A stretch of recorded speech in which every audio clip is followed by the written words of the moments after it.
સાબરકાંઠાના પોશીનામાં વિશ્વ હિન્દુ પરિષદ બજરંગ દળના કાર્યકર તેમજ આરએસએસ સંઘના કાર્યકર, ધર્મ જાગરણના કાર્યકર આ બધાએ મળીને રામનવમીની ભવ્ય ઉજવણી કરવામાં આવી હતી. તેમાં હનુમાન, સોનગરી, જંબુવાન, નવલ, નીલ જેવા અલગ અલગ પાત્ર ભજવવામાં આવ્યા હતા. તેમજ સાથે સાથે ડીજેના તાલ સાથે પોશીના તાલુકા પંચાયતથી લઈને શોભાયાત્રા કાઢવામાં આવી હતી.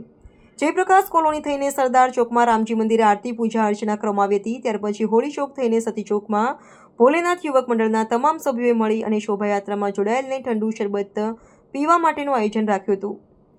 પરમાર શેરી થઈને ભગવાન શ્રી સ્વામિનારાયણ મંદિરમાં હિન્દુ ધર્મના મજાના કરી અને સાથે આવેલા મહેમાનો માટે હિન્દુ ધર્મના રીત રિવાજ મુજબ, સંસ્કૃતિ મુજબ નૃત્ય સરસ મજાના કરી અને સાથે આવેલા મહેમાનો માટે ચા અને નાસ્તો સાથે બુંદીનો પ્રસાદ આપી અને પૂર્ણ કરવામાં આવી હતી. ત્યારે પોશીના ગામમાં લોકોનો સારો સાથ અને સહયોગ મળ્યો હતો.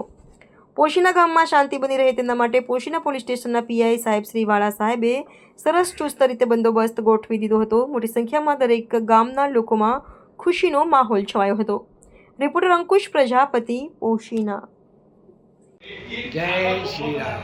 हाँ बोलो. પોશીના રૂપસી બાપુ આપને હાર્દિક સ્વાગત કરે છે ગામજનોને. જય સિયારામ. જય. અમારે આજે રામ જન્મભૂમિની આજે મહોત્સવ ઉજવાય છે અને પોશીના રામજી મંદિર લગભગ 5000 વર્ષ પહેલાંનું જૂનું છે. તેથી અમે પૂજા કરતા આવ્યા છીએ અને અમારા ઠાકોર વંશના આ જૂનું મંદિર છે.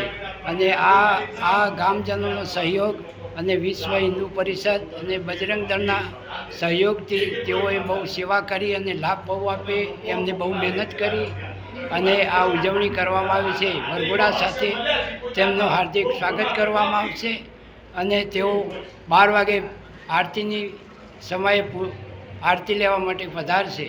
તો દરેક ભાઈ બહેનોને નમ્ર વિનંતી કે આપ લાભ લેવા પધારી અમારા રામજી મંદિરની શોભાયાત્રા નિભાવો તેવી અમારી હાર્દિક શુભેચ્છા. જય સિયારામ. જય